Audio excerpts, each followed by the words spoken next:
Representation matters, that's why we're here. Being seen matters, that's why we're here.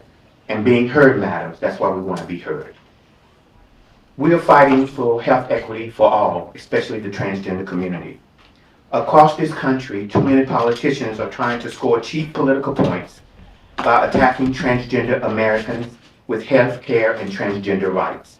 More than 220 laws directly targeting trans Americans have been introduced in states across the country, currently at 29 states, and more being unveiled every day. Let's be clear, these cruel laws are endangering the dignity and health of tens of thousands of Americans, and transgenders are Americans. I'm a trans woman of 30 years lived experience. I pay taxes and I'm an American, and we demand health equity and equality. At NMAC, under the Coalition for Justice and Equality, we are fighting for health equity, especially trans community, HIV, LGBT, women, Black, and minority. Regardless of your race, sex, and gender, you deserve health equity. This is why we have brought everyone here. We thank you for coming today to discuss these very important issues and concerns in the seat of American political power here in the House building. We hope that this conversation will open minds, educate, and enlighten individuals who are listening to a false narrative about transgender Americans. Thank you very much. It is my great pleasure at this point to introduce Congresswoman Barbara Lee. She has been representing California's 12th District, formerly 13th, since 1998. She is the highest ranking African American woman appointed to the Democratic leadership, serving as co-chair of the Policy and Steering Committee. She also serves on the Budget Committee and the Powerful Appropriations Committee, which oversees all federal government spending. Since her time in the California legislature, Congresswoman Lee has been a fierce advocate for ending HIV and ensuring an AIDS-free generation. Since entering Congress, she has authored and co-authored every major piece of HIV/AIDS legislation, including the legislative framework for the President's Emergency Plan for AIDS Relief, PEPFAR, and the Global Fund to Fight AIDS, Tuberculosis, and Malaria. Congresswoman Lee legislation establishing USAID, Special Advisor for Orphans and Vulnerable Children, was enacted into law in 2009. In 2011, Congresswoman Lee formed the bipartisan and bicameral Congressional HIV/AIDS Caucus, which she is the co-chair. And we all know Congresswoman Lee has been a very vocal supporter of the LGBT community, and we appreciate her support for trans Americans. Please welcome Congresswoman Lee to the stage. Oh, there she is. Well, Toni, thank you so much for that very warm introduction, and thank you for your tremendous leadership. And it's good to see Lexi here. Thank you, and all of our panelists, and of course my colleague, great leader Mark Takano, who fights for equality and justice on so many fronts, and especially as the chair of the Equality Caucus. You know, when Barney Frank actually established the Equality Caucus years ago, he asked me if I would serve as vice chair for a specific reason, and that was to begin to broaden the members of Congress as it relates to real equality for everybody. And so it has been a real pleasure to work with Mark now as the chair and the great work that he's doing. I've spent my entire life fighting for justice and for the trans community, for the LGBTQ plus community, for rights and justice and equity. The growing threats against the trans community, LGBTQ community, they're unconscionable, and so we have got to beat back, first of all, these dangerous spikes of these bills that are anti-trans, that are coming forward now in every committee. As a member of the Appropriations Committee, this year it's just been horrendous to hear the debate of some of the MAGA extremist Republicans who really don't even care in terms of what they even say about the transgender community. The Human Rights Campaign reports that more than 200 transgender and gender expansive individuals have been killed in the United States over the last 10 years. The 563 anti-trans bills introduced to the federal level, they're dangerous, and they further perpetuate violence and discrimination. Let alone, what we should be doing is introducing bills that expand equity and justice and health care for the trans community. Instead, these bills take us back. We can't accept this. This is not the nation that we want to build. No person should fear for their safety or have unequal rights. And as an African American woman, I get it at a very deep and personal level. And so, personally, I'm not going to stop speaking out against discrimination, the hateful rhetoric, and violence which plagues transgender people and the LGBTQ plus community. But more than speaking out, I'm going to continue to fight to make sure we have legislation that ensures justice and equity. It's shameful that over half of transgender youth will soon live in states with limited access to life-saving, gender-affirming health care. Again, just go back and look at the Appropriations Committee and some of the debate and discussions around health care for transgender individuals and youth. It was really despicable. We have to work together to codify transgender rights into law. And so I'm a very proud co-sponsor of HRS 269, which recognizes the federal government's duty, mind you, duty to put into law, which is codified, the rights of transgender and non-binary people under the law. I also introduced House Resolution 418 to recognize the International Day Against Homophobia, Biphobia, Interphobia, and Transphobia. It's a shame we have to do this, but I'm in this fight with you all the way. Thank you again for being here, and thank you for the amazing work that you do in spite of all of the issues of violence and hate that's out there. And thank you for tackling the legal inequities to providing medical services and to organizing advocacy movements and to really educating the public about the rights of transgender people.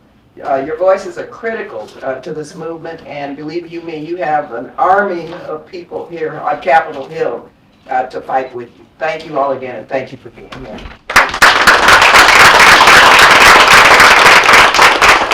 Thank you, Congresswoman Lee. It is my pleasure now to introduce Congressman Mark Takano. For more than 20 years, Mark has worked to improve the lives of Riverside County residents, both as an elected official and as a teacher at Rialto High School. In 2012, Mark became the first openly gay person of color to be elected to Congress. Mark represents the people of Riverside, Moreno Valley, Girard Valley, and Paris in the United States House of Representatives. He serves as the ranking member of the House Committee on Veteran Affairs and as a member of the Education and the Workforce Committee. We are so pleased and honored to have him to join us today. Please welcome Congressman Mark Takano. Good afternoon, and thank you, Toni, for that kind introduction. My name is Mark Takano, and I represent the 39th Congressional District of California, and I serve as co-chair of the Congressional Equality Caucus. I want to thank you all for being here today. My, what an amazing turnout. This is an amazing turnout. Give yourselves a hand.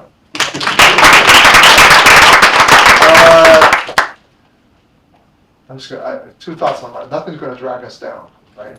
And got the word drag. No. Oh no, we got to keep on.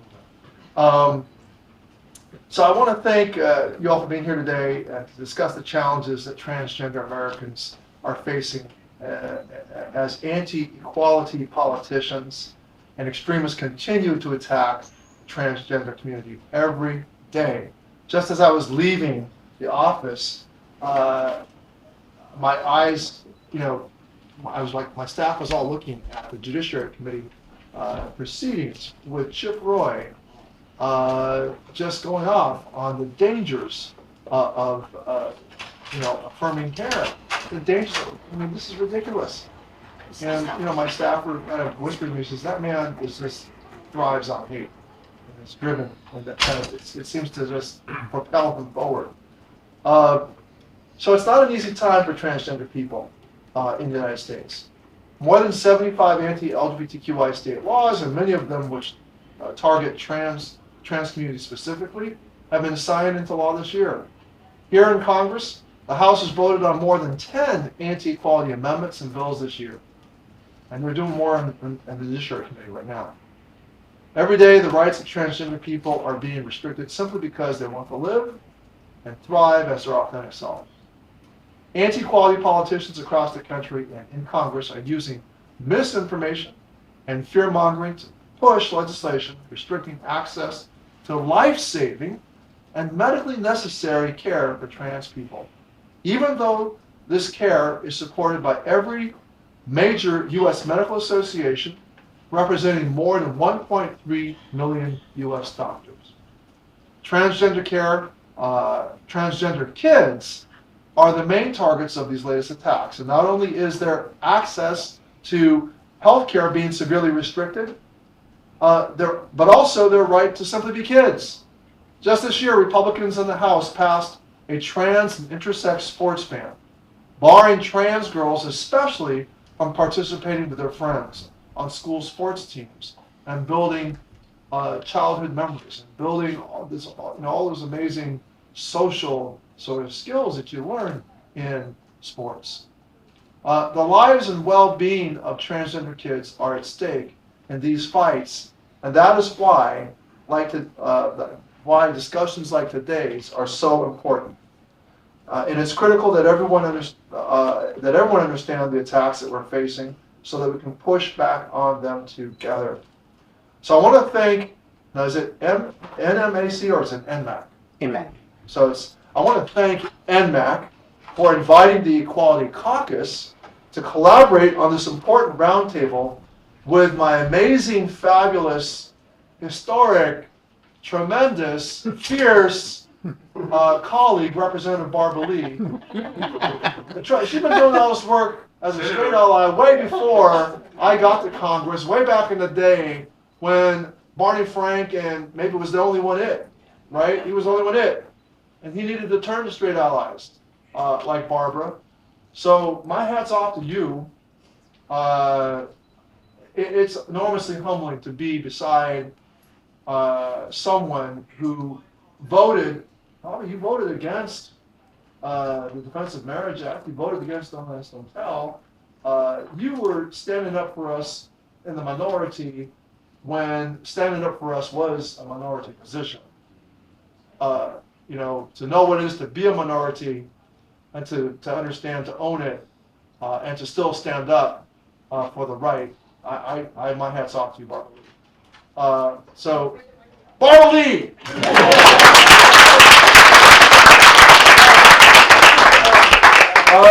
She's co-chair of the Congressional HIV/AIDS Caucus, and she was up there, she was standing up for people with AIDS back in the day when they were dying and there was no cure. Well, thank you for partnering, Barbara Lee, on this roundtable as well, and I look forward to today's discussion. Can we give a round of applause for these two great House members who supporting us today? Thank you so much. Now we're going to go down the line, starting with my lovely Vivian, and let everybody introduce themselves, who they with, and what you do with your company. Hi everyone, my name is Vivian Topping. My pronouns are she, her. I'm the Director of Advocacy and Civic Engagement at the Equality Federation. The Equality Federation is an advocacy accelerator rooted in social justice that works with our network of state-based LGBTQ+ and trans-specific state partners to advance LGBTQ+ equality in the states. And we work really closely with folks in state legislatures and track policy and track trends on what we are seeing in the states as folks kind of work through LGBTQ+ policy issues. Hi, hit your button. This one? Yeah. There we go. Great. Hi. My name is Lexi Otsit. I'm the Executive Director of Trans Can Work. We work one-on-one with transgender, gender diverse, and intersex job seekers. We also provide diversity, equity, inclusion, and belonging training to companies and employers, specifically around gender. I forgot what else we were going to say. She, her pronouns, and thank you for having me.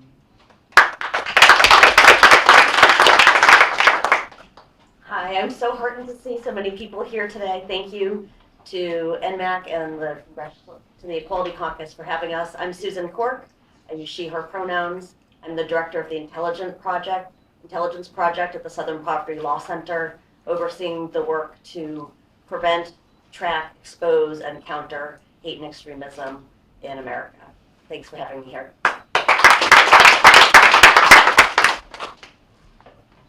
Hi, everybody. It's such an honor and a privilege to be here today. My name is Dr. Fan Liang. I am the medical director at the Johns Hopkins Center for Transgender and Gender Expansive Health. We are a multidisciplinary service line providing all aspects of gender care for our transgender and non-binary patient population. It is so wonderful to see all your faces here today. I'm very excited for this roundtable.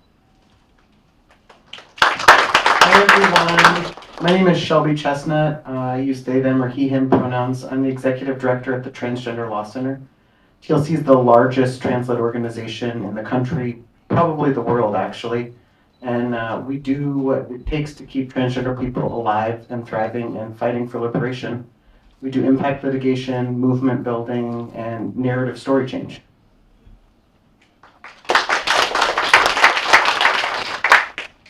You all know who I am already. Okay. So, I don't want Congressman Mark Takano. to. We'll start with our first question with Dr. Liang. What is the biggest misconception about gender-affirming care? Oh, I could talk for a long time about this. So I'm just going to hit on some of the larger or more common misperceptions. So first, I want to say that there is this commonly held belief that trans care is somehow experimental, or it's not couched in research, it's not couched in science, and that it's really only been an issue for the past 5 to maybe 10 years. And I will say that transgender and non-binary patients and individuals have been around since antiquity, and it's been documented across cultures all around the world. The process by which patients undergo evaluation and care has been vetted and supported by research spanning over 40 years across thousands of publications. And it's by merit of these research endeavors that the American Medical Association, the American Academy of Pediatrics, the American College of Physicians have created these guidelines for trans care. And for all other aspects of medical care around the country, we reference these associations. I also want to mention that there is this misperception that access to care is quick and that anyone can just get hormones or surgery on a whim. And that really can't be any further from the truth. Access to trans care is an incredibly difficult issue, with demand vastly outstripping supply. Patients have to present with behavioral health letters for access to care, 1 letter, frequently 2 letters, and this is at a time when even scheduling or getting on a therapist schedule is impossible. Children and adolescents need to be seen by a multidisciplinary team, and patients are waiting years for treatment. It's not uncommon for my surgical patients to be waiting for a year, 2 years, 3 years, 4 years, and on the day of surgery, they will say to me, Dr. Liang, I can't believe this day is finally here. Thank you so much, Dr. Liang. The next question is for Susan Corke from the Southern Poverty Law Center. We've heard about the strategy and tactics being used by the hard right to suppress and demonize LGBTQ people and the acute dangers faced by the Black and brown trans community. Can you share some suggestions on what communities and policymakers can do to address this moment and this incredible harm that's affecting my community?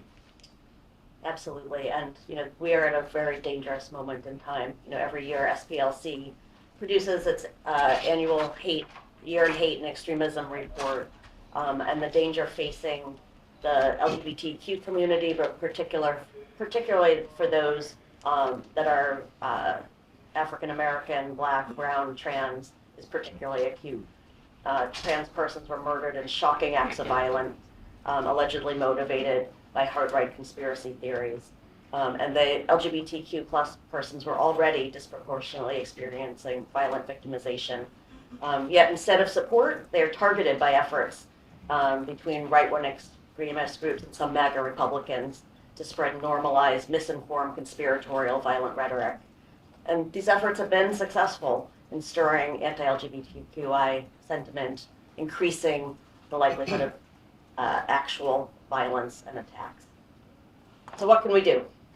As a society, the measure of an inclusive democratic society is how we protect the most vulnerable. We know that hard right actors are trying to not only deny LGBTQ plus persons from having the same rights as all citizens, but also using violence to exact a devastating human cost and instill fear. As a society, we're failing. We will continue and ask all of you who are here today to join us and fight alongside the LGBTQ plus community in the face of such hate. I have 8 recommendations. 1, we must all do our part to educate ourselves, our friends, our families, and our elected leaders about how to spot disinformation, report it out, and call out hateful speech and acts.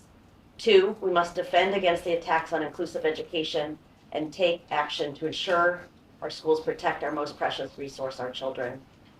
We must, and this is a call to the U.S. government and Congress, invest in prevention and community resilience. We advocate a public health approach to inoculate our communities from the harmful disinformation and pseudoscience that is really fueling this anti-trans movement. 4, pass non-discrimination laws at the state, local, and federal level. According to Pew Research, 64% of Americans favor policies that protect transgender individuals from discrimination. This is what the American people want. 5, enact the Equality Act to provide federal civil rights protections to all LGBTQ+I people, no matter where they live. 6, federal and state officials should provide support and funding to communities addressing intimidating and menacing threats of violence against healthcare workers, school board members, and teachers. It is crazy that these people providing public goods are under threat. It's shocking. 7, press social media companies to prevent the funding or amplifying of anti-LGBTQI extremism and violence. This is something we've been working to increase our capacity to track. And finally, require mandatory hate crimes reporting. There's a reckless failure in this country to even report hate crimes. That impedes us from having good policies. For the trans community, the number of hate crimes is likely vastly underreported. They might not report a crime related to their sexual orientation or gender for fear of further stigmatization or harassment or even victimization by law enforcement. So I will end there, but please help me in lifting up these 8 recommendations, and I'm happy to share them with everyone. Thank you. Thank you, Susan. Shelby, the next question is yours. What, if any, connections is there between the onslaught of anti-trans bills being proposed and signed into law in states across the country and the violence that transgender people are facing at any higher rates more than LGBT? Yeah, I think it was stated earlier, just the sheer volume of deadly violence that our community has faced for a long time, and I want to specifically just name that that impact is much more great on Black trans women living in the South and Midwest.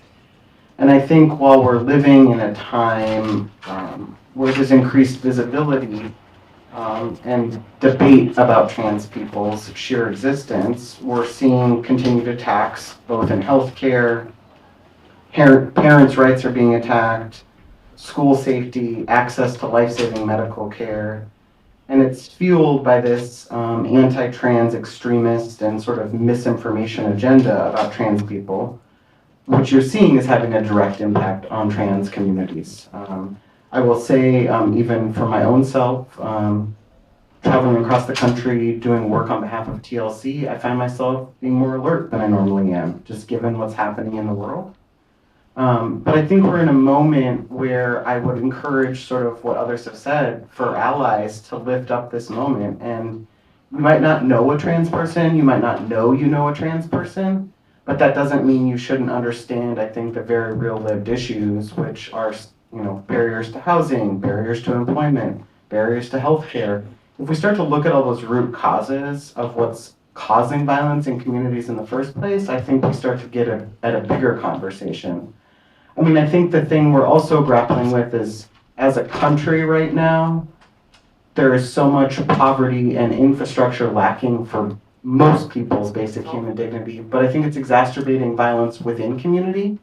And so while I hear the need to think about framing violence as hate crimes and legislating that, I also think we're at a moment where we need to do that public education to understand what's driving violence in the first place and not rely more on law enforcement to keep us safe. But look around the room. I mean, this is who keeps us safe. Congressman Takano, do you have any comments or questions you might like to ask the panelists or at this moment before we move forward? First of all, I want to thank the recommendation to support the Equality Act. I reintroduced the Equality Act as the lead sponsor just a few weeks ago. And thank you. And I'll tell you, our biggest challenge to passing the Equality Act is to clear up, to make movement, to make headway against the vilification of the trans community. That is what even some of our former Republican allies, there's like a handful of them, they just won't co-sponsor the bill anymore. And it's because there's this unified party line that's been adopted on thou shalt be anti-trans. And it's obscene. So what I get asked a lot, even by members of the LGBTQ community, LGBI, LGBT, is like, how do we talk to people? How do we talk to people? And I think that's, like, how do we talk to people who are persuadable? Or how do we kind of lower the temperature with people who have been fed a lot of misinformation? That's what I am trying to get better at, because as the lead sponsor of the bill, that's what I got to do. We got to find the votes. We got to go and work in these communities to transform the thinking. So I'll tell you just what I've come to, and it seems to come back to trans is not contagious. But if it were, it'd be a blessing. So we don't want to say it's like can't catch trans because it's like a bad thing. But I think we want to like take away the relief, because that's the premise of why they're banning books. They think, oh, you read a book, you're going to catch trans. A teacher talking about trans is going to turn your kid into trans, which is crazy. And so I think, that's part of the conversation we've got to have with people, that we were born this way. And it's not like we're like deciding these things, and we've got to give maybe examples of how people are born different ways, whether it's intersex, whether it's trans, whether it's gay, whether it's lesbian, bi, that this is part of the great diversity of nature. I'm struggling to find a way to talk about this, but I'm interested to hear what you all might have to say about how is it that we talk to other people about being trans. And then the other thing is, I want you to know that I'm committed to electing a trans person in Congress, because I'm tired of talking about and for trans people. We need a trans person in Congress.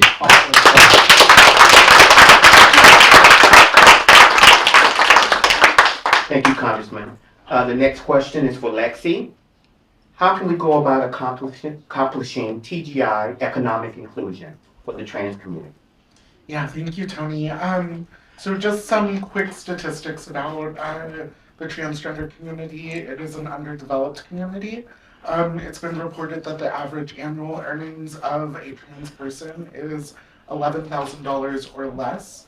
1 in 4 have lost a job due to discrimination or bias, and 3 in 4 have experienced some form of discrimination or harassment in the workplace. But by increasing employment and wage equity for transgender people, that could result in an annual boost of consumer spending by nearly $12 billion a year. It's also been reported that companies and economies as a whole that are more inclusive and diverse, especially LGBTQ plus inclusive, are more resilient when things happen like pandemics or recessions. And so I really believe that our approach has to be holistic and it has to be abundant. Our issues are reflected within larger movement issues such as racial justice and economic justice. Our community needs jobs, but they need to be in safe and equitable positions. Companies must be held accountable to the workplaces that they nurture, and our government must be committed to holding companies with exploitive and violent workplaces accountable. Economic inclusion also looks like our government committing to ending and preventing the violence against our communities, because these legislative taps are just the newest strategy of a group that would just as soon shoot us down in the street, reject us for services at a hospital, or fire us for being ourselves. Thank you. Thank you, Lexi. Vivian, what can states that are controlled by pro-equality legislators do to protect transgender individuals? There's so much.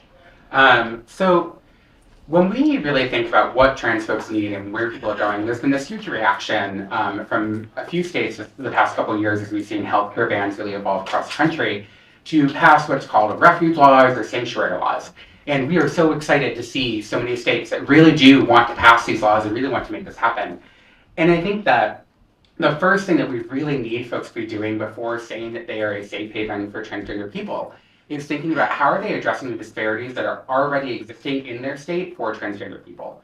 We know that even if you live in a state where the state legislature is not going to attack you and is not going to pass anti-trans laws, there are still disparities, there are still significant wait times like have already been referenced on this panel.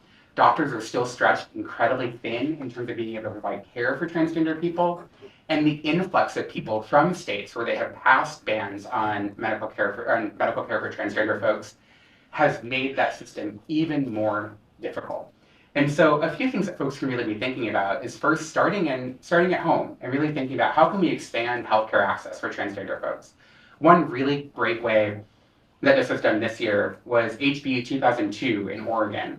And so in Oregon, they have already said that they are a sanctuary state for transgender people. But they saw already that there are already multiple disparities for transgender people. Oftentimes, the coverage in healthcare is really limited for transgender folks if it is covered in their healthcare plans, or if they have access to healthcare. And so what they did in Oregon was really took a look at what are the things that need to be covered for folks, whether that's about hair removal, whether that's about facial surgery, whether that's about any other related things for transgender folks, and made sure that their Medicare and Medicaid programs actually included those procedures and made sure that transgender folks would have access to that. The second piece is really thinking about folks being able to be economically empowered. So Lexi's already said it about the need for transgender folks to be able to have jobs in equitable and safe places. We have people who are coming from states where they have seen laws passed that have banned care that say to our groups on the ground, I have $30 in a bus ticket and I'm coming. And that's all they have. And so these states that are really talking about wanting to become a refuge or sanctuary state really need to think about where are we doing the work to make sure that we are creating the conditions for transgender folks, particularly Black transgender people, to be able to come into this space. The second piece that I think about it beyond just those things is really thinking about how are you handling local issues? You know, I think it is a misnomer to say that there are any states where there is not anti-trans activity happening. If it's not happening at state legislative level, it is happening at the community level, it is happening at the school board level, it is happening at library boards, where folks are attacking transgender people. We work with 42 different groups across the country. Every single one of those groups, from California to Michigan to Florida to Texas to Massachusetts, every single one of them has experienced an onslaught of anti-trans hate at their local levels. And so the second piece of really thinking about this, of making sure that trans people can have a safe place to come to really call sanctuary, to really call refuge, is thinking about how are we supporting those folks on the ground? How are we supporting folks to actually be able to come into communities where they can send their kid to school and know that that school board isn't going to suddenly start attacking their child? And so I think those are two of the really big spaces. Like one, really creating the conditions, whether that's through healthcare access, whether that's employment, and housing, to make sure that transgender folks can actually have access to those spaces and be in a refuge state. And two, really thinking locally, how can we make sure that our communities, even if our states are not passing anti-trans laws, how can we ensure that locally we are making sure that transgender folks are safe and are able to access their schools, able to access safe educational places, and able to access safe communities, and actually be able to call a state home and actually call a state a sanctuary. Amen. Now we're going to do closing statements. I'll start with myself and then ask Congressman Takano to close it out. Unless Congressman Jacobs shows up, we're expecting Sara Jacobs to come. We are here. Transgenders have been here since the beginning of time. We are American citizens, and we're going to continue to fight for our rights. We're not going to give up. You can pass all the laws. You can speak all the hatred and discrimination. We are here in the Coalition for Justice and Equality of NMAC under the leadership of Paul Kawadi. We're going to fight. We have the ERA here today. Thank you so much, and others, NAACP, Urban League, that have joined us. Other organizations that would not normally fight for trans rights, believe in health equity. That is my job at NMAC, to bring partners in, to vote these outrageous legislators out of office and get common sense thinking. We're going to fight. There are a lot of TGNC individuals in here. We are worthy, we are deserving, and at NMAC, we're going to fight for you. So that is my closing statement, but I'm asking you to support not only NMAC, but our partners who are supporting us. Because the thing that we are supporting here at NMAC is health equity is for everyone, regardless of your race, your sex, and your gender. And we're going to fight for the LGBTQ, HIV, and the trans, but we're also fighting for women. We're fighting, I go to the meetings not as much as I should to ERA. I go to Urban League, I'm going to the NAACP, I'm going to AMA, and they are agreeing that we deserve health equity. So we ask for your support and vote your legislators out that don't pass common sense legislation. Thank you. Vivian? Well, first I want to thank NMAC and Toni, you for inviting us to be on this panel today. I think the main thing that I think about here is knowing that there are so many different connections when you start banning access to care for one piece of someone's care plan. Transgender folks already face enough barriers when we want to access care. There are already long enough wait times, there's already discrimination faced. It is regular and commonplace for transgender people to have to travel significant distances in order to access care that is culturally competent. And what we want to make sure that folks can do is that transgender people can thrive in every single community we call home. Because I want to be clear, there are transgender people in blue states, there are transgender people in red states, there are transgender people in purple states, there are transgender people in cities, there are transgender people in rural communities across the country. We are in every single space. And when you attack transgender people, you are making it so that folks cannot access the care that they need. And you're making it so that they are less likely to be able to trust their doctors, to be able to trust their healthcare professionals, and less likely to be adherent to other things. So, we have seen that when folks are not able to access gender affirming care, their ability to access things like HIV medication and other really important gender affirming or really important best practice care is limited even more. And so I really just want to say to folks here that we are in this fight. Transgender people are in every single space across the country. And thank you all for being here today, and thank you, Toni, for inviting us. Thank you. I'm going to introduce now the esteemed Congresswoman Sara Jacobs. Congresswoman Jacobs proudly represents California 51st Congressional District. She serves as the Caucus leadership representative, representing the Democratic members who have served 5 terms or less at the Democratic House leadership. At 34 years old, she is the youngest member of the Democratic House leadership. She sits on the House Foreign Affairs and House Armed Services Committee. Let's give a round of applause for Congresswoman Jacobs, and thank you for coming. Thank you very much. Thank you, and thank you all so much for having me here today. I'm so sorry I couldn't be here for the beginning of the event, but I wanted to stop by and thank all of you for your incredible leadership and advocacy for the trans community. I know many of you know I have a trans brother and a gender nonconforming sibling, so I deeply understand how words and policies matter, especially for our trans community. And our words and policies can really be the difference between someone feeling free and proud and strong or feeling inadequate and less than. And it can be the difference between feeling safe everywhere or constantly fearing for your safety. It can be the difference between having the necessary care to be your authentic self or being locked in a body that isn't yours. So I'm grateful you're all here to remind us of these stakes. As was mentioned, I sit on the House Armed Services Committee, And it was really disheartening to me that this year, instead of debating real issues and working towards ensuring our national security in the National Defense Authorization Act, my colleagues used that time to ban gender-affirming care, drag shows, and pride flags, and to demean the trans community in how they were talking about it.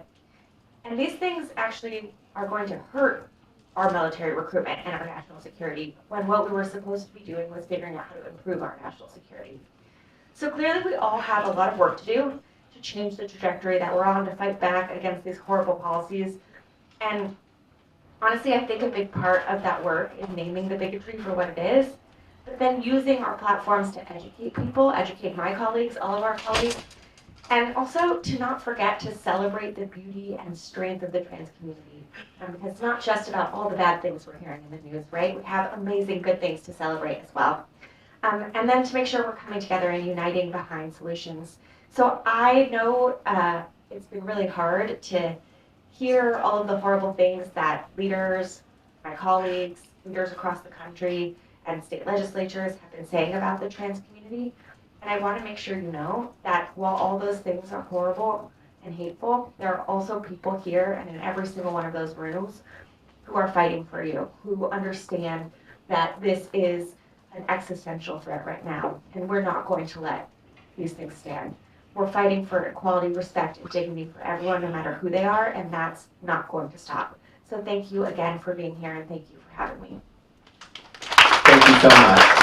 We'll finish out with very short final comments from Lexi, Susan, Dr. Liang, and Shelby. Lexi? Yeah, just to make this quick, there's a very real economic cost and benefit to the bills that are being passed. And the Bill of Rights, I don't think, stops at a point for anyone. So I'll leave it there. Thank you, Congresswoman, for your commitment, and we look forward to working in common cause with you moving forward. And thank you again to NMAC and the Equality Conference and my co-panelists. I just want to end by saying, since 2019, the number of anti-LGBTQI plus hate groups have increased each year. This is not going away. They are attacking trans community in their daily life, attacking schools, libraries, markets, public spaces. We need to take that back. This is not just this fringe group of anti-LGBT groups. This is now a hard right, politicized campaign that includes elected members of the MAGA GOP.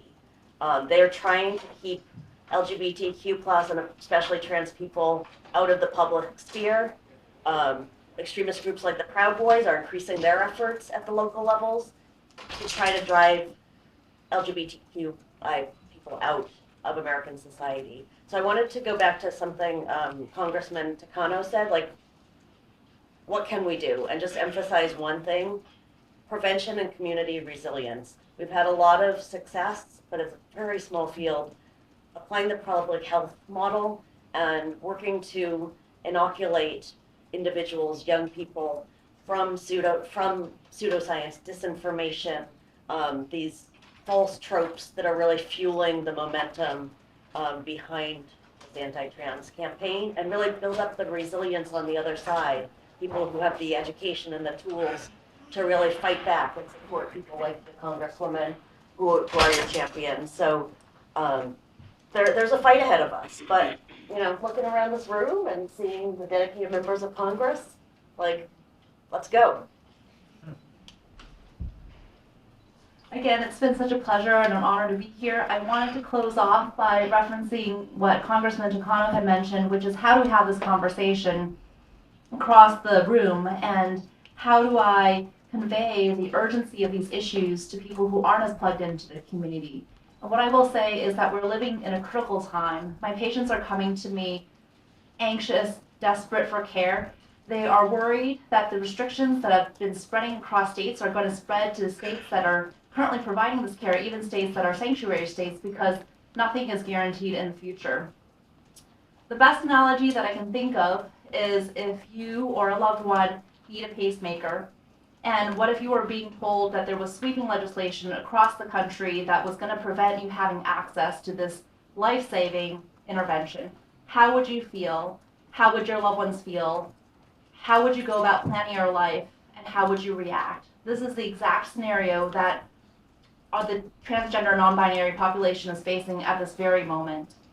The last thing that I want to say is that it's been very personal for us at Johns Hopkins, at the Center for Transgender Gender Expansive Health.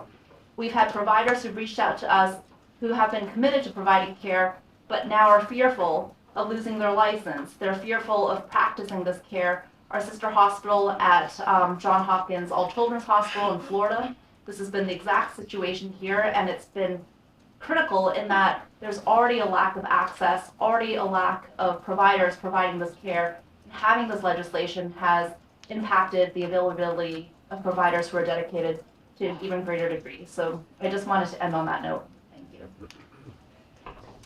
I'll leave us on a cheerier note.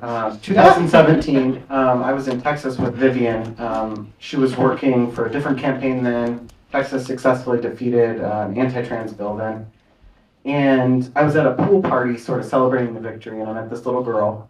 She was 9 years old, and I had my TLC, Transgender Law Center name tag on, and I was like, oh, it's so cute, like little trans kids, their families.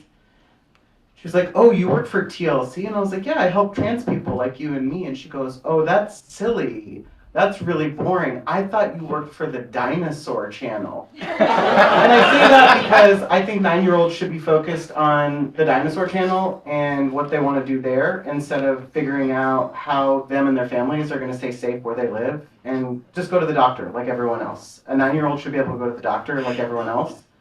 So I leave you with that her family had the wherewithal to be supportive, to like figure out what care she needed for a 9-year-old. And she was able to say that to me versus she's scared, she doesn't know what she's going to do.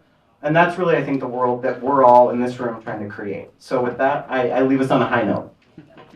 And on that note, thank you for coming. Thank you, thank you, thank you.